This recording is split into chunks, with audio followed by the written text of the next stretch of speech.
بسم الله الرحمن الرحيم. بسم الله الرحمن الرحيم. السلام عليكم ورحمة الله وبركاته. الحمد لله والصلاة والسلام على رسول الله وآله وصحبه ومواله ولا حول ولا قوة إلا بالله وبعد. Segala puji hanya milik Allah Subhanahu wa taala yang telah menciptakan kita, memelihara kita, memberikan rezeki kepada kita, yang tiada ilah yang hak disembah melainkan Dia semata, yang memiliki nama-nama yang husna dan sifat-sifat yang ulia. Salawat dan salam semoga senantiasa tercurah limpahkan kepada Rasul kita Nabiullah Muhammad sallallahu alaihi wasallam, kepada keluarganya, sahabatnya, tabi'in, tabi'ut tabi'in, kepada para ulama Ahlus Sunnah wal Jamaah, dan kepada kita semua yang berusaha mengikuti jejak beliau dengan baik. Mudah-mudahan kita bersama digolongkan oleh Allah Subhanahu wa taala termasuk golongan orang-orang yang mengikuti jejak beliau dengan baik. Amin ya rabbal alamin. Kita juga berdoa kepada Allah Subhanahu wa taala, mudah-mudahan Allah Subhanahu wa taala senantiasa memberikan keikhlasan, keistiqomahan, kesabaran di dalam setiap aktivitas ibadah kita. Semoga Allah mudahkan segala urusan kita. Semoga Allah ampuni segala dosa-dosa kita, dosa kedua orang tua kita, guru-guru kita. Semoga Allah lindungi kita dari segala macam musibah, bala maupun wabak penyakit. Dan mudah-mudahan Allah wafatkan kita dalam keadaan husnul khatimah. Amin ya rabbal alamin. Hiwatal iman rahimani Allah wa iyyakum jami'an. Para bapak, ibu, ikhwan, akhwat, jamaah kajian Masjid Al-Jariyat Al-Thalath Surabaya yang semoga dimuliakan oleh Allah, dirahmati oleh Allah, diberkahi oleh Allah Subhanahu wa ta'ala. Alhamdulillah, pada kesempatan malam hari ini kita bisa bermuajahah di tempat yang mubarakah ini, insyaallah, Masjid Al-Jariyat Al-Thalath, yang semoga senantiasa diberkahi oleh Allah, dan mudah-mudahan terus masjid ini dimakmurkan oleh Allah Subhanahu wa taala. Ikhwatal iman rahimani Allah wa iyyakum jami'an.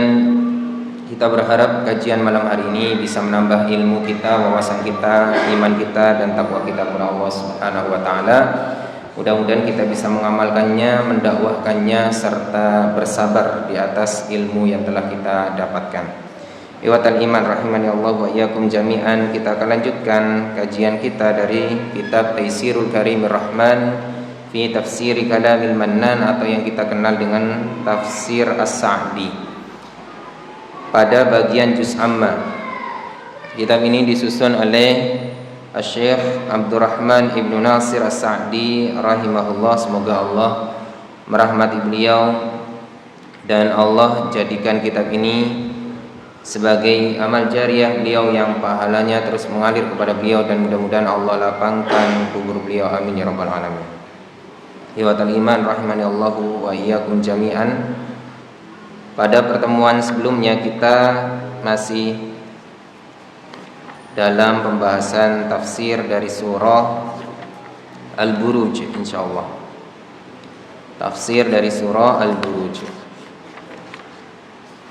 Kita telah menyelesaikan pembahasan ayat yang pertama sampai dengan yang ke-9 insyaallah. Ya. Di malam hari ini insyaallah kita akan melanjutkan pada pembahasan ayat yang ke-10 dan seterusnya. Setelah pada pertemuan sebelumnya kita telah mendengarkan cerita kebinasaan bagi Ashabul Ukhdud, yaitu orang-orang kafir yang membuat parit, yang mana mereka membuat parit yang dibakar di dalamnya api yang sangat besar dari kayu bakar, dan orang-orang yang beriman saat itu diuji dengan dilemparkan ke dalam api yang besar itu, ke dalam parit tersebut, dan orang-orang yang beriman dengan menjaga keimanannya rela dilemparkan ke dalam api tersebut dan mempertahankan keimanannya. Mereka orang-orang kafir itu dengan sadisnya, dengan menyaksikan dengan mata kepala mereka sendiri, menyaksikan penyiksaan terhadap orang-orang yang beriman saat itu. Itu adalah kerasnya hati mereka dan besarnya permusuhan mereka kepada orang-orang yang beriman dan juga kepada Allah Subhanahu wa taala, sehingga seakan-akan mereka telah menantang Allah Subhanahu wa taala. Padahal Allah Subhanahu wa taala dialah yang menjadi pemilik langit dan bumi ini. Dialah yang maha kuat lagi maha perkasa. Kemarin telah dijelaskan secara gamblang berkenaan dengan kisah Ashabul Ukhdud tersebut, dan mudah-mudahan bisa menjadi pelajaran bagi kita orang-orang yang beriman. Selanjutnya silakan dibuka dan ditampilkan ayat yang ke-10. Tsumma au'adahum wa wa'adahum. Sudah ketemu?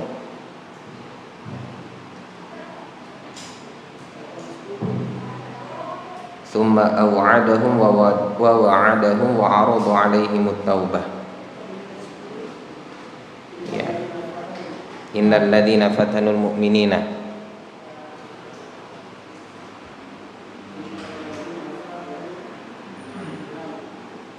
Nah, dari summa wa'adahum wa wa'adahum di atasnya itu. Nah, monggo dibaca. Assalamualaikum warahmatullahi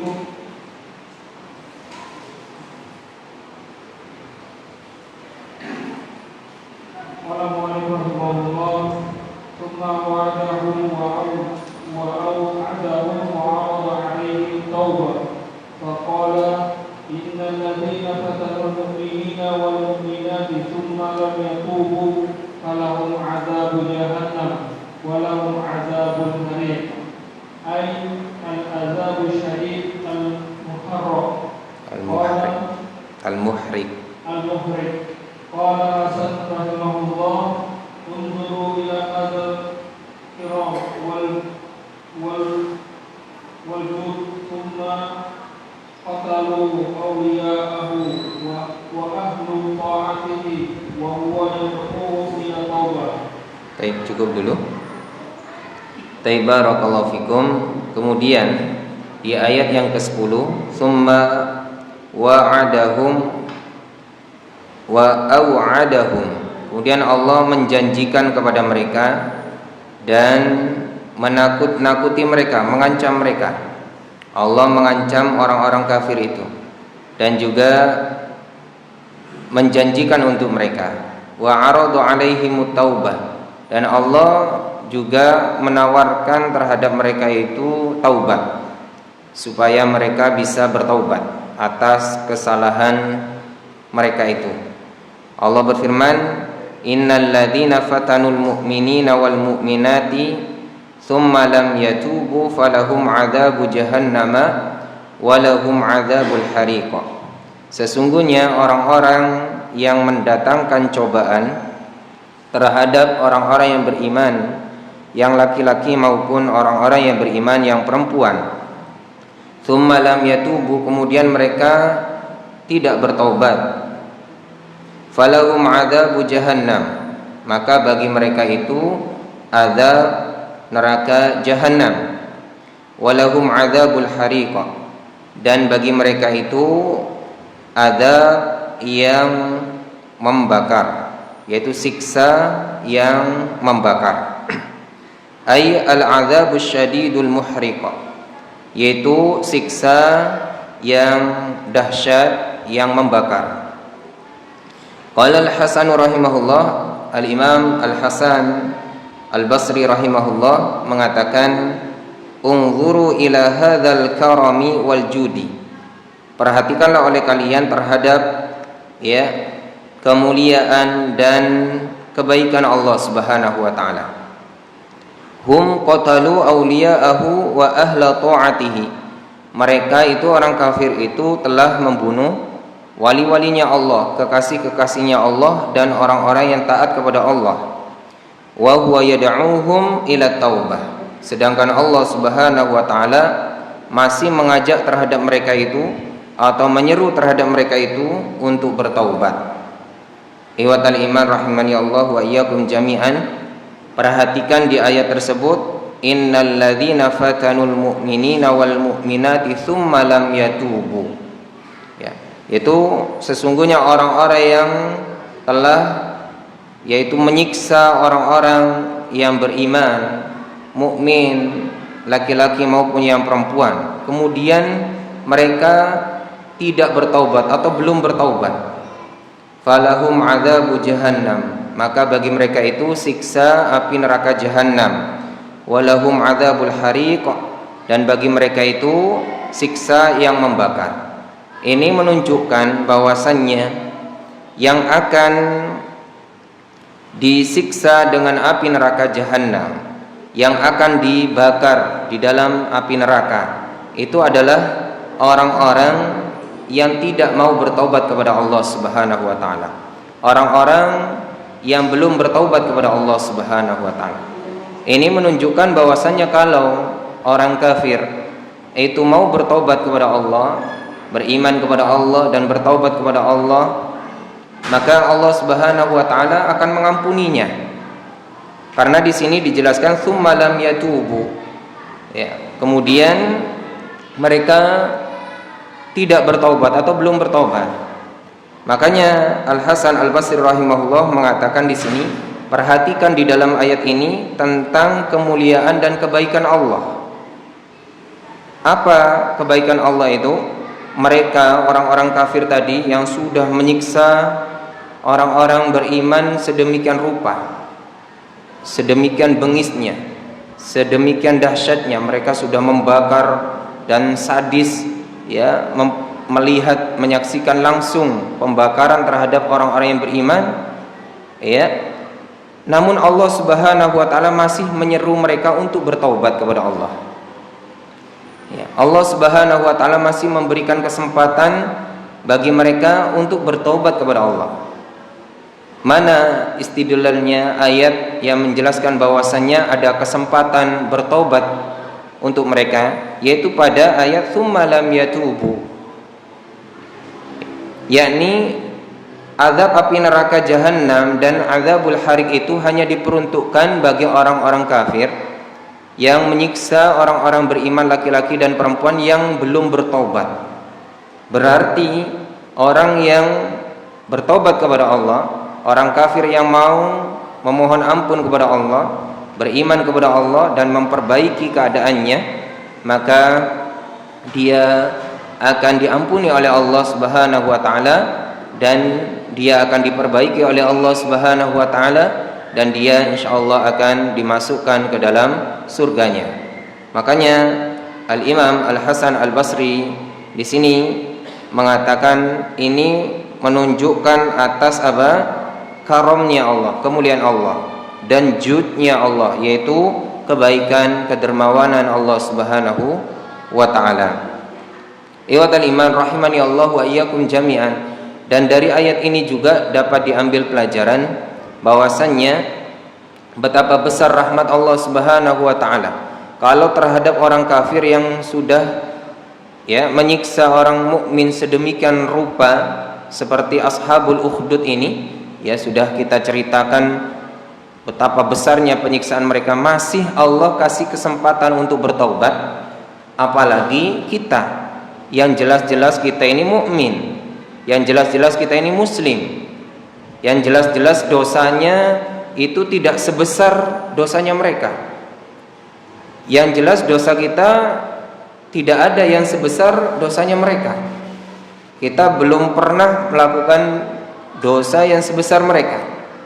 Tentunya dosa-dosa kita akan lebih bisa diampuni oleh Allah Subhanahu wa taala.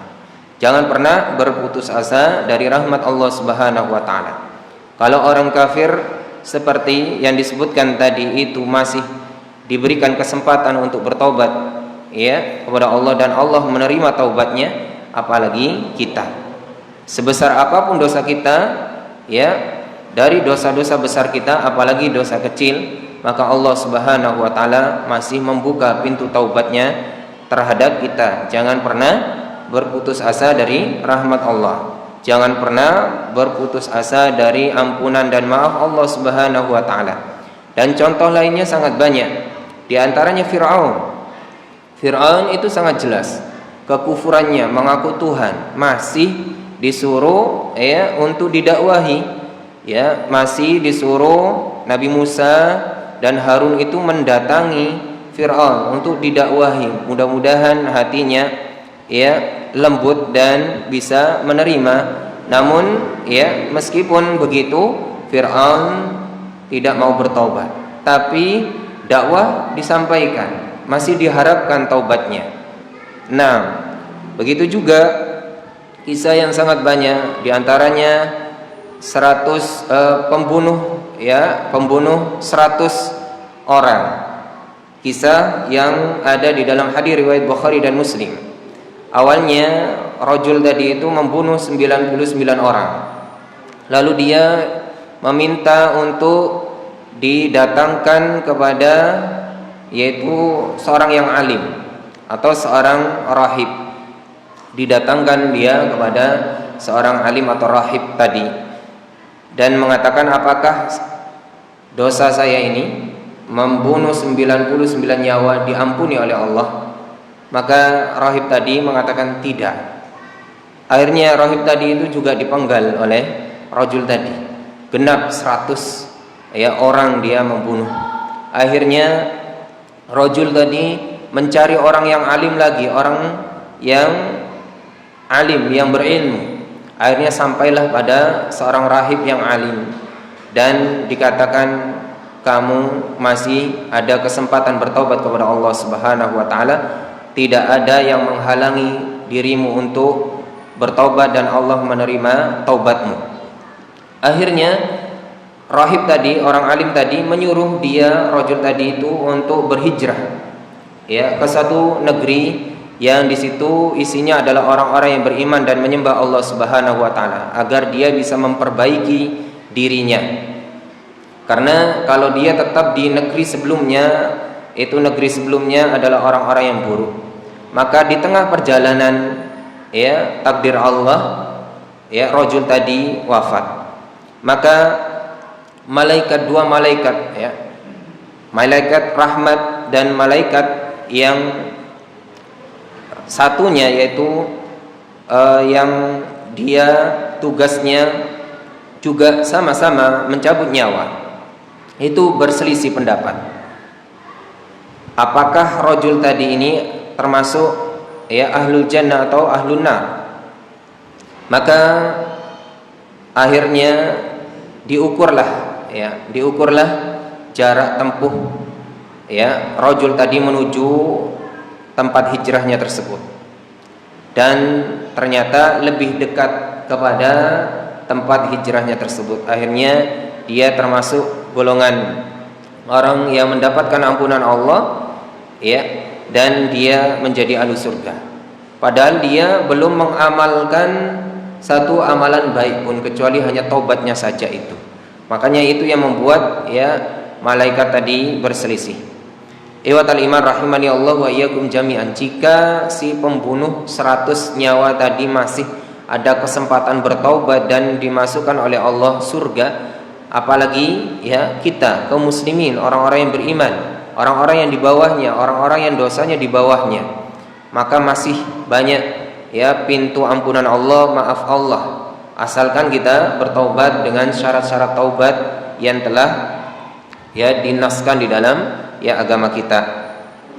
Iwatal iman rahimani Allahu wa iyyakum jami'an. Selanjutnya, walamma kana hukumat al-jawabina dzakara tawaba al-mu'minin faqala innal ladzina amanu bi qulubihim wa 'amilus salihati bi jawarihim lahum jannatun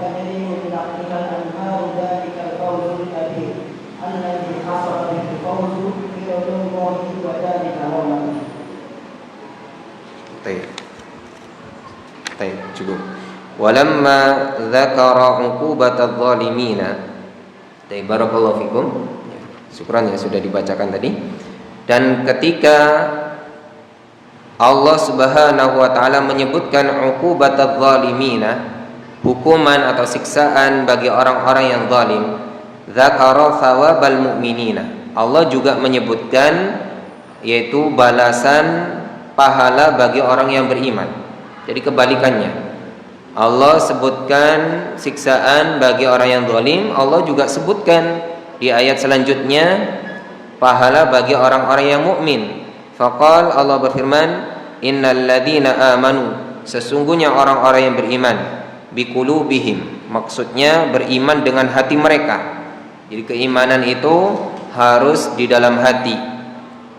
Wa amilus solihati, dan mereka juga beramal salih. Beramal salih itu dengan apa? Bi jawarihihim, dengan anggota badan mereka.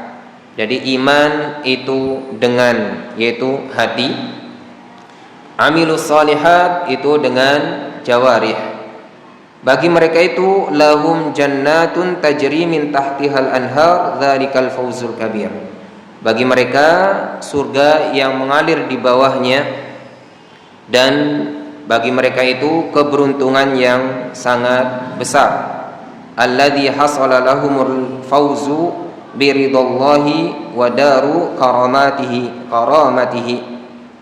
yang mana mereka memperoleh yaitu keberuntungan dengan ridhonya Allah dan tempat kemuliaan dari Allah Subhanahu wa taala. Iwatal iman rahimani Allah wa iyyakum jami'an, ini balasan terhadap orang yang beriman sebagai kebalikan dari orang-orang yang zalim, orang-orang yang kafir. Ya, orang yang beriman mereka mendapatkan surga Allah Subhanahu wa taala. Allah janjikan untuk mereka surga yang mengalir di bawahnya itu sungai-sungai, dan keberuntungan bagi mereka itu dengan keberuntungan yang sangat besar. Iwatal iman rahimani Allah wa iyyakum jami'an, dijelaskan bagi orang yang beriman di dalam Al-Quran itu sungai-sungai. Sungai-sungai di dalam surga itu dijelaskan di dalam ayat lain. Mathalul jannati allati wa'idal muttaqun fiha anharun min ma'in ghairi asin wa anharun min labanin lam yataghayyar ta'muh wa anharun min khamrin ladzatin lisyaribin wa anharun min asalin musaffa. Di dalam Quran surah Muhammad ayat 15, permisalan yaitu surga yang telah dijanjikan bagi orang-orang yang bertakwa itu adalah di dalam surga itu anharun min ma'in ghairi asin, ada sungai-sungai yang airnya itu segar, tidak payau, ya, segar sekali, tidak ada rasa payaunya, tidak ada rasa asinnya. Wa anharun min labanin lam yataghayyar ta'muh, dan juga ada sungai dari susu yang rasanya itu tidak berubah. Wa anharun min khamrin ladzatil lisyaribin, dan juga ada sungai dari khamr, ya, khamr di surga menjadi halal bagi orang-orang yang bertakwa. Ladzatin lisyaribin, sebagai kelezatan, kenikmatan bagi orang-orang yang meminumnya. Wa anharun min asalin musaffa, dan di dalam surga itu juga ada yaitu sungai-sungai dari madu yang asli. Nah, barakallahu fikum, itu disediakan bagi orang-orang yang bertakwa, menjadi motivasi untuk kita untuk bisa memperolehnya. Mudah-mudahan kita semua ya berdoa kepada Allah Subhanahu wa taala bisa mendapatkannya. Amin ya rabbal alamin. Selanjutnya, inna batasha rabbika lasyadid ay inna uqubata lillahi jarari wa dhunubi bidawmin laqabiyyatun syadidatun wa huwa bil insani yadawmin kama qala Allah ta'ala wa kadzalika ahdu rabbika idza akhadha al-qura wa hiya zalimah inna akhdahu alimun syadid innahu huwa yubdi wa yu'id ay huwa al-munfarid بإبداع الخلق وإعادته فلا مشارك له في ذلك. Baik, barakallahu fiik. Selanjutnya di ayat yang ke-12 Allah berfirman, inna batsya rabbika lasyadid, sesungguhnya azab Tuhanmu itu sangatlah keras atau benar-benar keras. Ai inna uqubatahu li ahli al-jaraimi wadz-dzunubi al-'idhami laqawiyyatun syadidatun, sesungguhnya hukuman Allah, siksaan Allah bagi orang-orang yang berdosa dengan dosa yang besar itu laqawiyatun syadidatun, siksanya sangat berat dan sangat keras.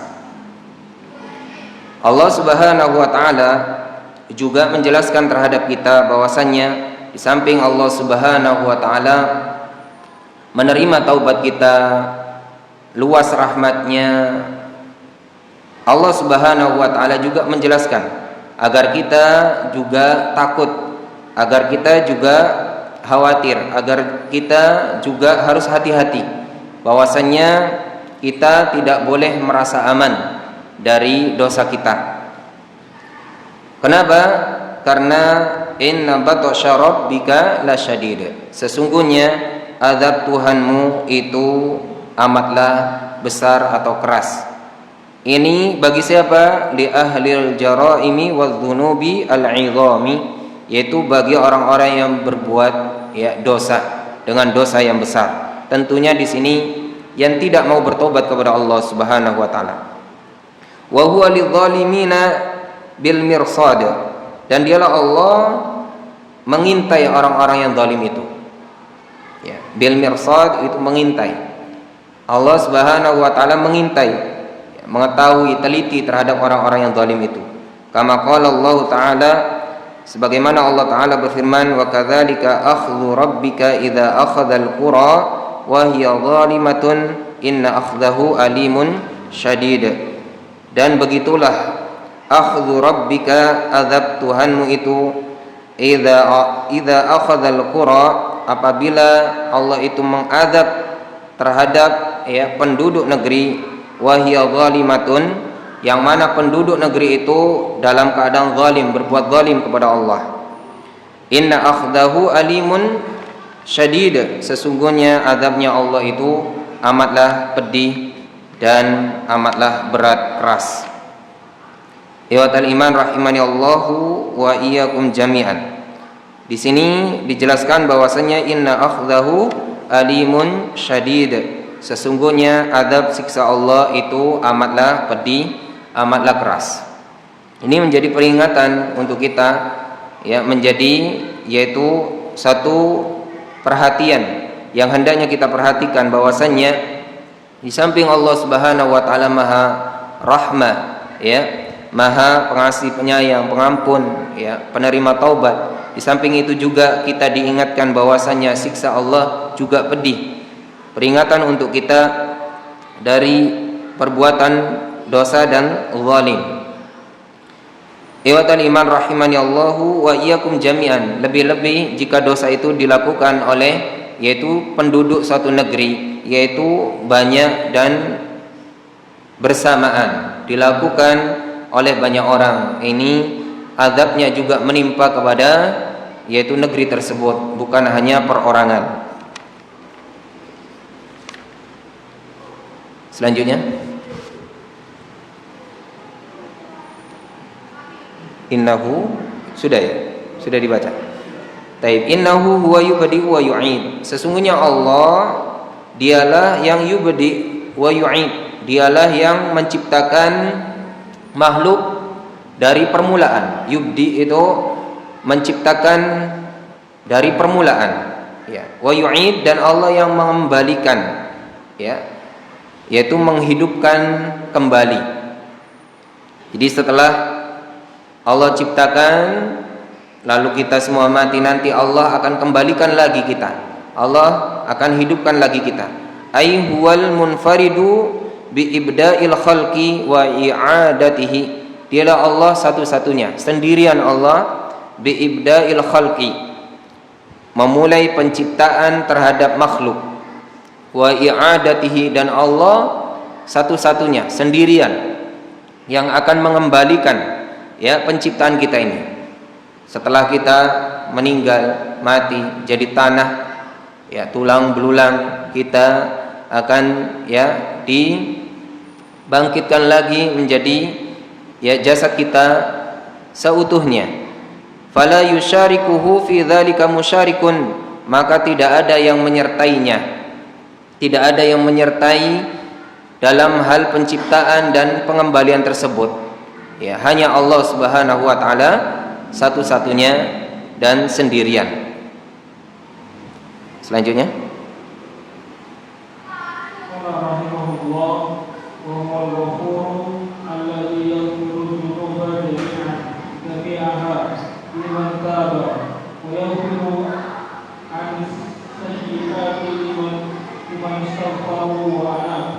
wa anaba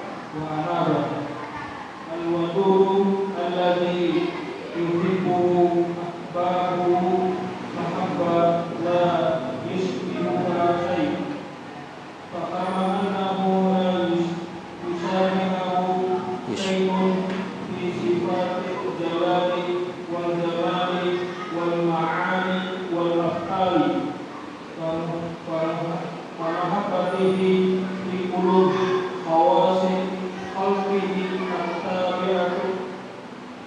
at-tabi'ati lidzalika la yushbihuha shay'un min anwa'il mahab wa lihadza kanat mahabbatu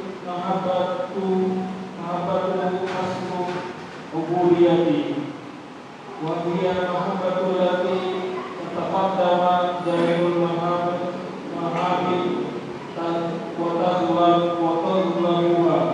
wa in lam yakunu ghayraha tabi'an kana azaban ala ahliha wa huwa ta'ala al-wadud li ahbabihi kama qala ta'ala yuhibbuhum wa yuhibbunahu wal mawaddatu hiya al-mahabbah as-safiyah wa fi hadha sirrul latif haythu qawlul wadud bil ghafuri la yadullu dhalika ala anna ahla dhunuba idza tabu ila Allahi wa anabu wa qarrahum dhunubahum wa ahbahum fala yuqal bal taghfiru dhunubahum wa la yaghfiru ilayhim al-wad kama qala ba'dul ghaliti. baik, cukup sampai di situ dulu. Pada ayat yang ke-14, wa huwal ghafuru, dan dialah Allah al-ghafur, Maha Pengampun. Alladzi yaghfiru dzunuba jami'aha liman taba, yang mana Allah Subhanahu wa taala mengampuni semua dosa. Jami'aha, semuanya, semua dosa, dosa apapun itu. Liman taba, bagi orang yang bertobat. Jadi dosa apapun, dosa sebesar apapun itu, semua dosa, tapi syaratnya liman taba, bagi orang yang bertobat, Allah ampuni. Asal kita mau bertobat kepada Allah Subhanahu wa taala. Wa ya'fu 'anis sayyiati liman istaghfarahu wa anaba, dan Allah akan memaafkan dari kejelekan-kejelekan, keburukan-keburukan, dosa-dosa bagi orang yang meminta ampun kepada Allah dan kembali kepada Allah. Allah akan maafkan selama kita mau minta ampun kepada Allah dan kita mau kembali kepada Allah Subhanahu wa taala. Jangan pernah kita berputus asa dari rahmat Allah Subhanahu wa taala sebesar apapun dosa kita. Karena Allah Subhanahu wa taala memiliki nama Al-Ghafur, yaitu Maha Pengampun. Nah, dan sifat Allah itu adalah Al-Ghufran, yaitu pemberi ampunan. Ya, memberi ampunan. Iwatal iman rahimani Allahu wa iyyakum jami'an. Selanjutnya Allah juga memiliki nama Al-Wadud. yang Maha Pengasih. Alladzi yuhibbuhu ahbabuhu mahabbatan la yushbihuha syai'. Ini makna yang pertama. Jadi Al-Wadud ini bisa bermakna dicintai dan mencintai. Makna yang pertama adalah alladzi yuhibbuhu ahbabuhu mahabbatan la yushbihuha syai'. Yang mana para kekasihnya itu mencintai Allah dengan kecintaan yang tidak ada keserupaan di dalam kecintaan tersebut sedikit pun.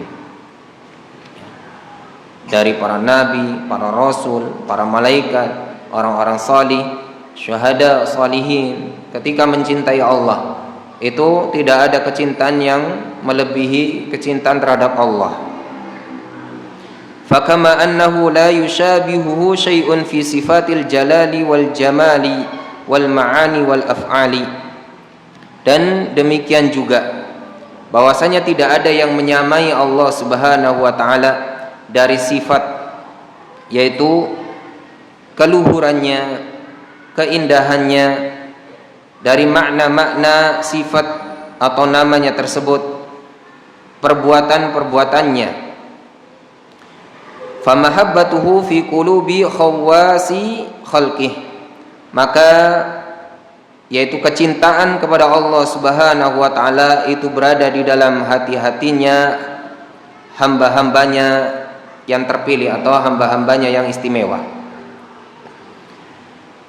La yushbihuha syai'un min anwa'il mahabbi, yang tidak menyerupainya sedikit pun dari macam-macam rasa cinta.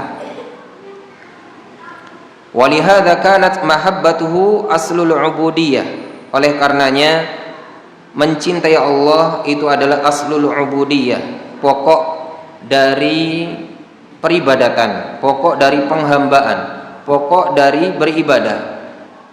Nah, pokok dari penyembahan. Jadi asal dari ibadah itu dibangun dari kecintaan terhadap Allah. Wahiyal mahabbatul lati tataqaddamu jami'al mahabbi wa taghlabuha. Dan cinta ini adalah cinta yang mendahului seluruh cinta-cinta yang ada dan mengalahkan cinta-cinta yang lainnya. Cinta terhadap Allah Subhanahu wa taala ini adalah cinta yang hakiki yang paling besar. Wa illam takun ghairuha taba'an laha kanat 'adzaban 'ala ahliha. Dan jika cinta itu tidak berdasarkan cinta kepada Allah, maka menjadi siksa atau azab bagi pemilik cinta tersebut. Ketika seorang itu mencintai tidak berdasarkan atau tidak mengikutkan di dalam cintanya itu cinta kepada Allah, maka kanat adzaban ala ahliha, menjadi siksa atau adab bagi pemilik cinta tersebut. Wa huwa ta'ala al-wadud, dan dialah Allah Ta'ala juga al-wadud dengan makna al-wadu li ahbabihi. Allah mencintai terhadap kekasih-kekasihnya. Jadi makna yang pertama Allah itu dicintai. Makna yang kedua Allah mencintai terhadap yaitu kekasih-kekasihnya. Kama qala ta'ala, sebagaimana Allah Ta'ala berfirman di dalam surah Al-Maidah ayat 54, yuhibbuhum wa yuhibbunahu. Allah mencintai mereka, yaitu mencintai kekasih-kekasihnya, wa yuhibbunahu, dan kekasih-kekasihnya itu mencintai Allah Subhanahu wa Ta'ala.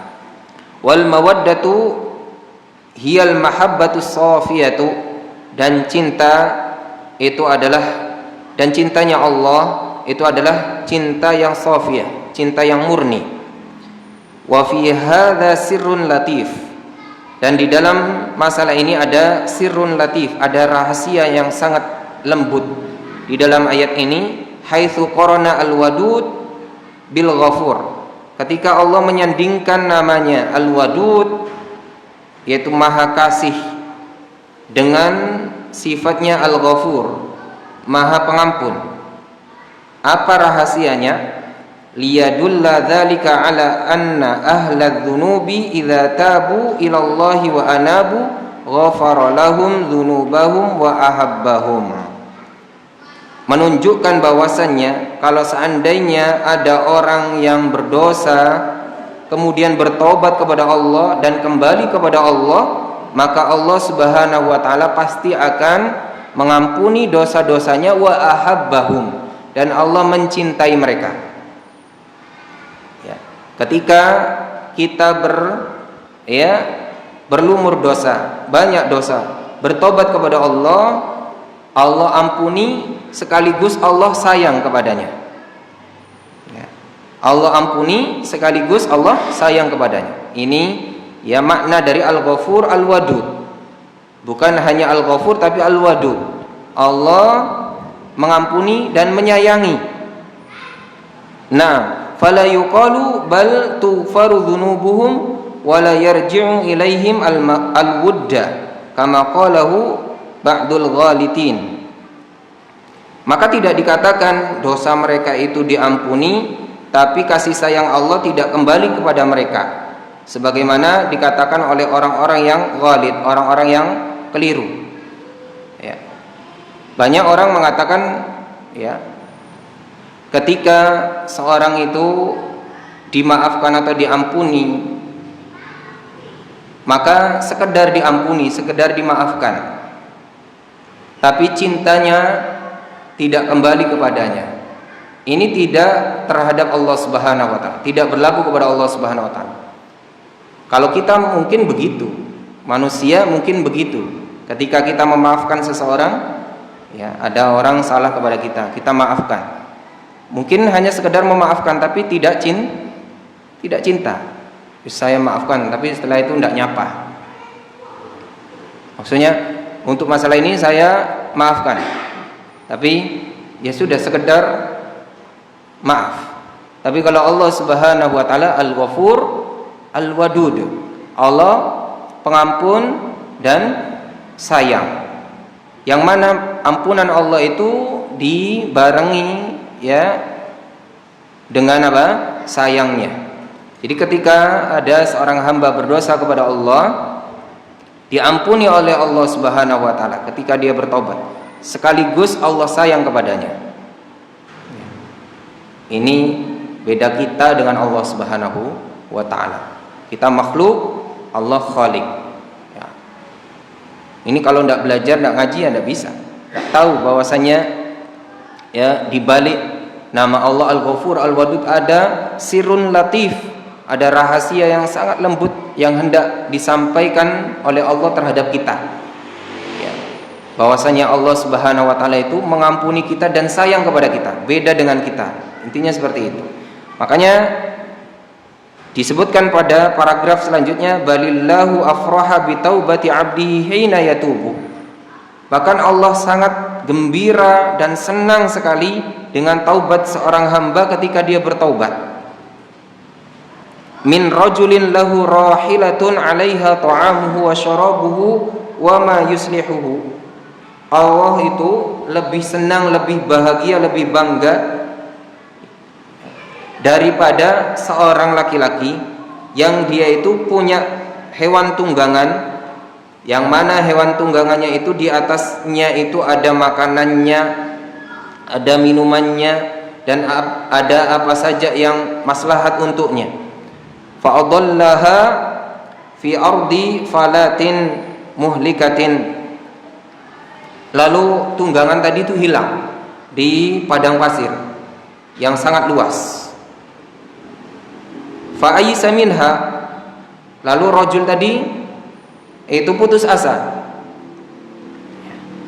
Fattaja'a fi dhilli syajaratin yantadhiru al-maut, sehingga ya karena sudah dia itu mencari tidak ketemu-ketemu, dia itu berbaring di bawah naungan pohon menunggu kematian, karena memang padang pasir itu luas. Dia hanya bisa menunggu kematian. Fa bainama huwa ala tilkal hal, ketika dia berada dalam kondisi tersebut, idza rahilatuhu ala ra'sih, tiba-tiba binatang tunggangannya itu ada di di sebelah kepalanya. Fa akhadha bi khitamiha, lalu laki-laki tadi itu memegang tali kekangnya tersebut. Fallahu a'zamu farahan bi taubatil abdi min hadza bi rahilatihi. Maka ketahuilah Allah itu lebih senang, atau senangnya Allah itu lebih besar dibandingkan senangnya rajul tadi itu ketika menemukan kembali binatang tunggangannya tersebut. Bahkan di dalam riwayat lain, saking senangnya rajul tadi itu sampai mengatakan, Allahumma anta abdi, ya, wa ana rabbuk. Ya Allah, sesungguhnya engkau adalah hambaku dan saya adalah Tuhan. Saking senangnya, ya, akhta'a min syiddatil farah, sampai keliru ngomong karena saking senangnya laki-laki tadi. Coba jenengan, kalau jenengan yang jadi rajul tadi, jenengan ada di padang pasir, kehilangan binatang tunggangannya itu ada makanan jenengan, ada minuman jenengan, ada tasnya jenengan, ada bekal jenengan, ya, hilang. Jadi jenengan itu mati ndak mati, hidup ndak hidup, ya, iya kan? Jenengan iskaruan langsung mati. Ini kan menunggu kematian ini. Jadi ndak ada bekal, hanya menunggu kematian. Lalu tiba-tiba ketika jenengan tidur, ya, binatang tunggangan yang jenengan cari itu ada di sebelah jenengan. Gimana senangnya itu, ya kan? Jenengan kalau kehilangan sesuatu terus menemukan apa yang hilang tersebut kan senang sekali. Ternyata rasa senangnya jenengan itu masih kalah dengan senangnya Allah ketika mendapati seorang hamba itu bertobat kepada Allah. Bisa dipahami ya? Bisa dipahami. Jadi senangnya Allah itu lebih besar daripada senangnya jenengan ketika menemukan barang jenengan yang hilang. Ya, itu menunjukkan besarnya cinta Allah, ya, terhadap orang yang bertaubat. Mungkin itu saja dulu yang bisa disampaikan, diadzani dulu, nanti setelah adzan mungkin dilanjutkan dengan tanya jawab. Barakallahu fiik. Monggo sebelum ditutup jika ada pertanyaan. Monggo.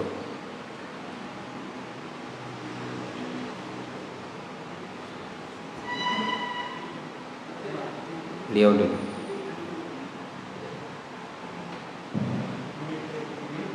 Assalamualaikum warahmatullahi wabarakatuh. Waalaikumsalam. Tentang pembahasan surat Al-Hud yang awal-awal tadi, yaitu menceritakan tentang orang-orang yang menggali parit itu. Kalau tidak salah itu di Najran. Pertanyaannya, kenapa orang-orang yang beriman yang dibunuh oleh para penguasa di negeri Najran itu tidak ada yang berdoa kepada Allah agar penguasa negeri itu diazab langsung oleh Allah di Indonesia? Karena di zaman umatnya Nabi Lut misalnya, kemudian umatnya Nabi Nuh misalnya, kan mereka langsung diadab misalnya. Nah ini malah Allah menyeru agar orang-orang di negeri Najran ini untuk bertaubat. Padahal kembali ke permasalahan bahwa membunuh dengan sengaja orang yang beriman kan di neraka jahanam kekal. Itu saja Allah. Baik, barakallahu fikum. Pertanyaannya, mengapa orang-orang beriman yang disiksa itu tidak memohon kepada Allah untuk dibinasakan saja ashabul ukhdud itu, orang-orang penggali parit itu, ya, sebagaimana orang-orang yang sebelumnya, ya, dari nabi-nabi sebelumnya, orang-orang yang durhaka itu, ya, dihancurkan, dibinasakan oleh Allah Subhanahu wa taala. Barakallahu fikum. Nah, jadi siksaan dari Allah Subhanahu wa taala itu tidak harus di dunia, ya. Tetap mereka itu binasa. Makanya disebutkan di sini qutila ashabul ukhdud, telah binasa. Ya. Siapa ashabul ukhdud? Ya, orang-orang kafir penggali parit itu.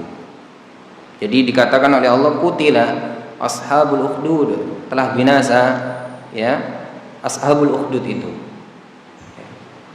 Adapun di dunia atau di akhirat itu adalah hak Allah, adalah kuasa Allah, dan ada hikmah di balik itu. Mungkin di antara hikmahnya adalah agar kita orang-orang yang setelahnya mengambil pelajaran, ya, dari, ya, kejadian tersebut. Coba seandainya ketika, ya, orang-orang yang beriman itu berdoa kepada Allah Subhanahu wa taala, langsung akhirnya tidak jadi mereka dilemparkan ke dalam apa? Ke dalam parit. Akhirnya kan tidak terjadi yang namanya ujian keimanan itu. Di sini kan alladzina fatanul mu'minina wal mu'minati tsumma lam yatub. Itu orang-orang yang menguji, memfitnah di situ. Menguji dengan apa? Untuk siapa saja yang mau kembali kafir, mereka akan dibebaskan. Untuk yang tetap dalam keimanannya dilemparkan ke dalam apa? Ke dalam parit. Itu ujian yang sangat besar.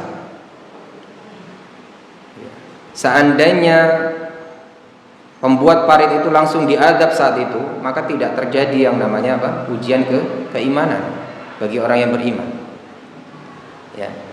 Itu dari sisi apa? Orang yang berimannya tidak ada yang namanya nanti ujian keimanan. Ya. Terus juga maka tidak ada yang namanya pelajaran untuk kita semua, orang-orang yang setelahnya. Ya. Jadi Allah Subhanahu wa taala hendak mengisahkan, ya, kepada kita ini bahwasanya orang dulu, orang yang beriman dulu itu diuji dengan ujian yang sangat besar tersebut.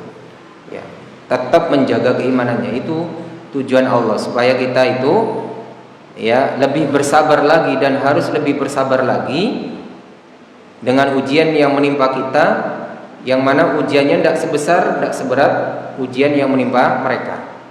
Ya. Kalau kita diuji dengan ujian, ya, yang di bawahnya itu sudah ngeluh, ya, maka kita harus ingat bahwasannya orang beriman dulu itu pernah yaitu disiksa dengan siksaan yang sangat, ya, besar, dilemparkan ke parit yang itu, ya, berapi. Ya. Ini tidak apa namanya, atau bukan siksaan yang sangat kecil, siksaan yang sangat apa? Yang sangat besar. Jadi itu adalah hikmah Allah, ya, takdir Allah, ya. Jadi sudah diatur oleh Allah Subhanahu wa taala. Barakallahu fikum.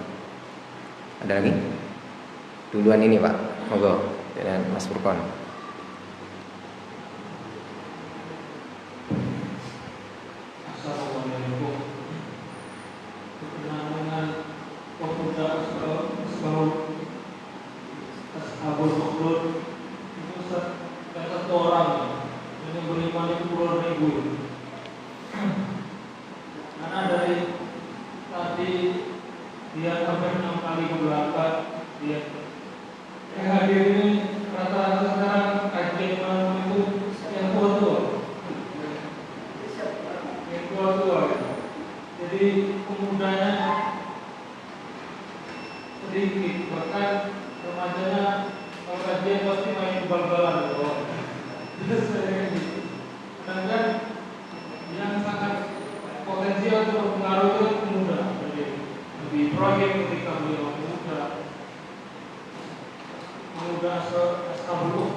Para pemuda kita mau melakukan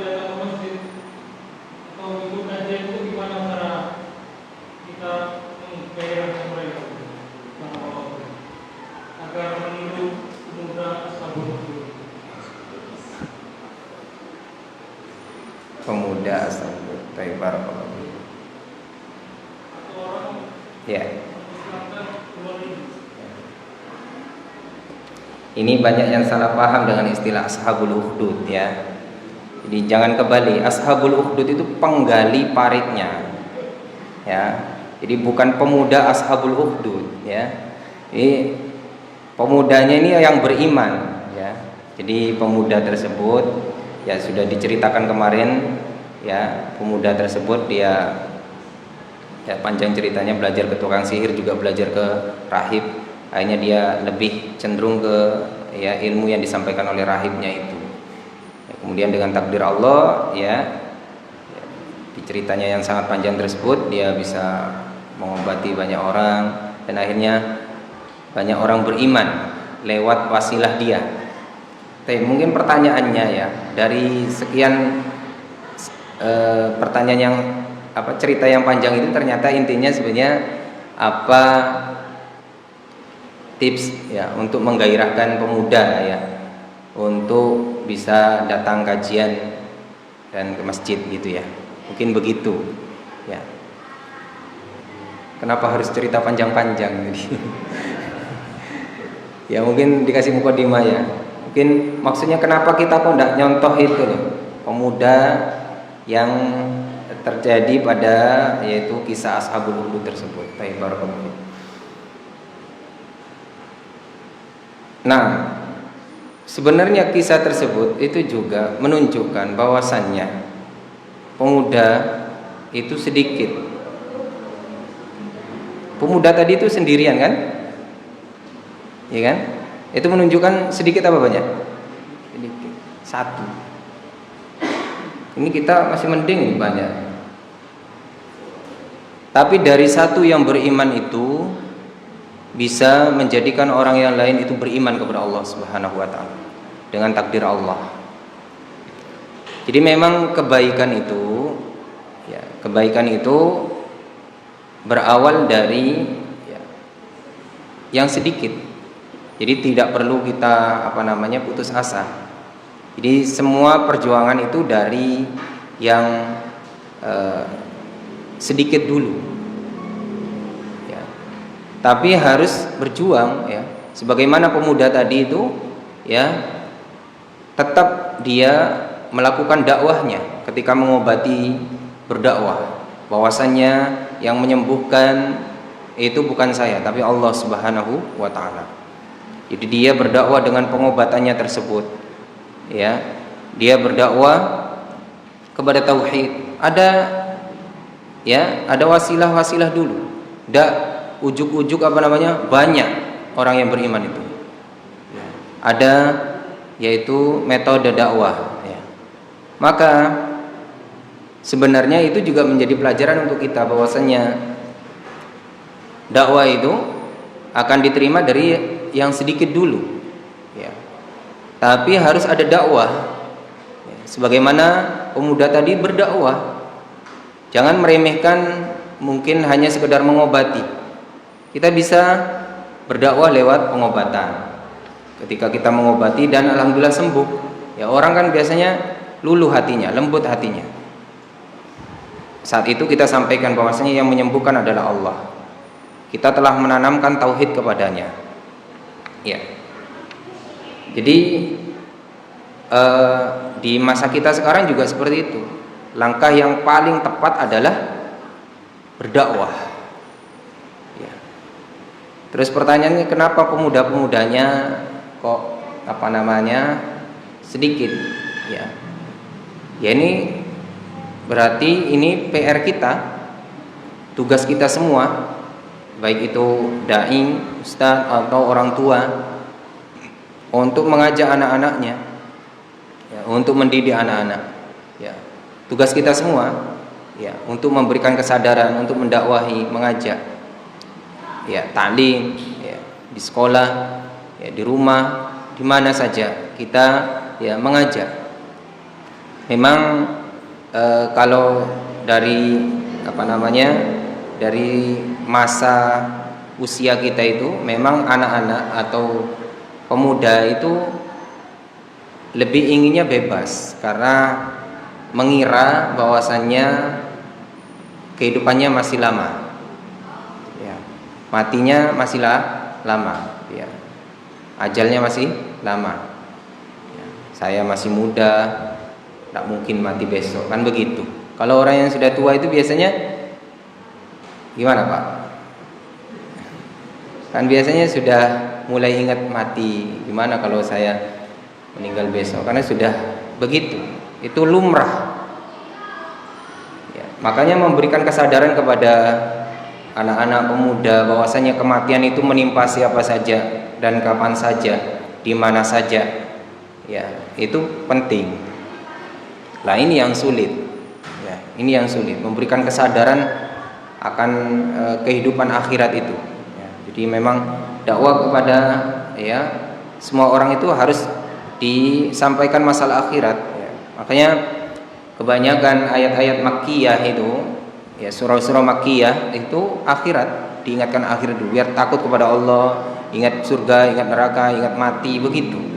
Setelah itu di Madaniyah itu baru mulai hukum-hukum. Anak-anak itu disentuh, pemuda-pemuda itu disentuh gimana takut kepada Allah dulu.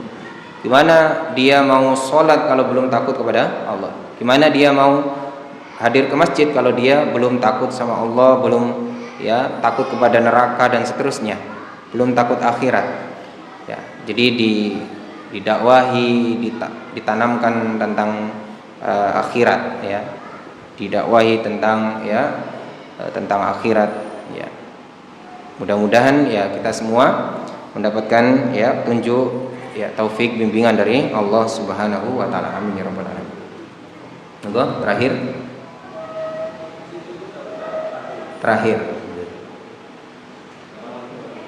Waalaikumsalam warahmatullahi wabarakatuh.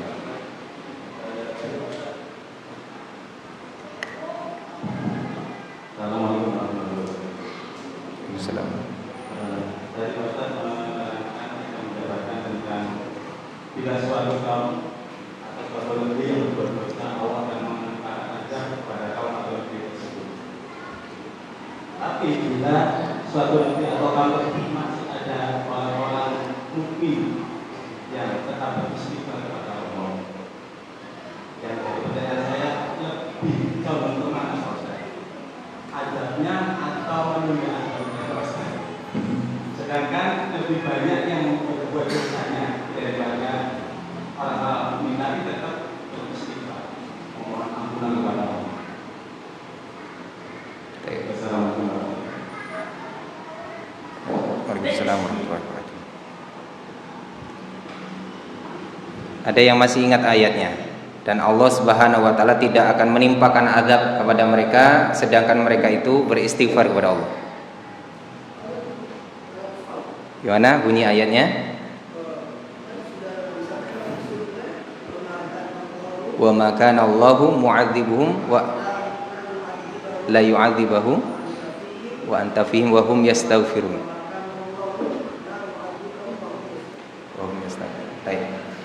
Dan Allah Subhanahu wa taala tidak akan mengadab mereka sedangkan kamu ada di tengah-tengah mereka, dan Allah tidak akan mengadab mereka selama mereka beristighfar kepada Allah Subhanahu wa taala. Ini yang menjadi pertanyaan adalah berkenaan dengan istighfarnya orang-orang atau penduduk satu negeri tersebut. Bagaimana kalau ada orang-orang yang terus beristighfar kepada Allah? Di sisi lain juga ada orang yang banyak bermaksiat kepada Allah, beramai-ramai. Juga ada yang beristighfar kepada Allah. Ya, Allah Subhanahu wa taala yang Maha mengetahui, yang Maha teliti, dominasi dari maksiatnya tersebut, atau orang-orang yang bermaksiat tersebut dan orang-orang yang beristighfar tersebut. Atau ketika itu semua orang lengah dari beristighfar kepada Allah, dari ingat kepada Allah. Dan ketika lengah itu Allah azab mereka. Karena namanya orang yang beriman pun ya, itu kadang lengah, kadang lalai dari beristighfar kepada Allah, dari ingat Allah. Ya. Jadi memang selama kita beristighfar kepada Allah, maka itu juga menjadi ya pengaman, menjadikan sebab keamanan dari suatu negeri. Ya. Istighfar itu menyebabkan keamanan suatu negeri. Ya. Jadi salah satu sebab keamanan satu negeri adalah ketika di negeri tersebut masih banyak orang yang beristighfar kepada Allah Subhanahu wa ta'ala. Ya. Maka apakah Allah mengadab atau mengampuni, mengadab, tidak mengadab, itu hak Allah Subhanahu wa ta'ala. Namun memang Allah jelaskan tadi, selama penduduk negeri tersebut beristighfar kepada Allah, banyak yang beristighfar kepada Allah, maka itu menjadi keamanan, sebab keamanan dari negeri tersebut. Ya. Meskipun pertanyaannya tadi sebesar apa ya, maksudnya kapan pastinya ini Allah menyiksanya. Kalau sunnah diazab bagi orang-orang mukmin itu berarti suatu cobaan. Barakallahu fikum. Iya. Jadi kalau orang mukmin yang dia ta'ah, dia ahli ibadah, dia beriman, dia beristighfar, ketika azab yang menimpa itu menyeluruh, maka itu bagi si orang mukmin tadi itu ujian. Ya, ujian. Ya, ujian yang besar. Adapun bagi orang-orang yang tidak beriman, orang-orang yang kufur, orang-orang yang bermaksiat tersebut adalah menjadi azab baginya. Ya. Jadi memang kalau azab menimpa itu sudah tidak memandang siapa saja dan tidak memilah-milih. Meskipun terkadang Allah Subhanahu wa taala selamatkan ya orang-orang yang beriman itu. Tapi ya seringnya itu ya merata. Tidak memandang orang yang beriman atau tidak. Ya, Allah jadikan rata itu. Allah tidak jadikan banjir itu hanya melewati orang yang kafir saja. Orang yang beriman nanti banjirnya lewat sebelahnya. Kalau Allah menghendaki bisa jadi, tapi ya Allah ratakan itu lebih sering. Ya Allah ratakan lebih sering. Dan disebutkan di dalam ya nas-nas yang lainnya bahwasanya kenapa Allah ratakan itu tidak adanya nahi mungkar. Meskipun ada orang beriman di situ, tapi tidak adanya ya nahi mungkar, yaitu orang yang berimannya saat itu tidak mau melarang dari kemungkaran. Tahu kemungkaran tapi diam. Makanya Allah ratakan. Ya, dia iman tapi tidak mau ya ingkarul mungkar. Ini sebab ratanya azab. Ya. Ini sebab apa? Ratanya azab. Barakallahu fiik. Cukup ya? Mudah-mudahan bermanfaat apa yang kita kaji pada kesempatan malam hari ini. Kurang lebihnya kami mohon maaf yang sebesar-besarnya. Kita tutup dengan kafaratul majlis. Subhanakallahumma bihamdika asyhadu an la ilaha illa anta astaghfiruka wa atubu ilaik. Wassalamualaikum warahmatullahi wabarakatuh.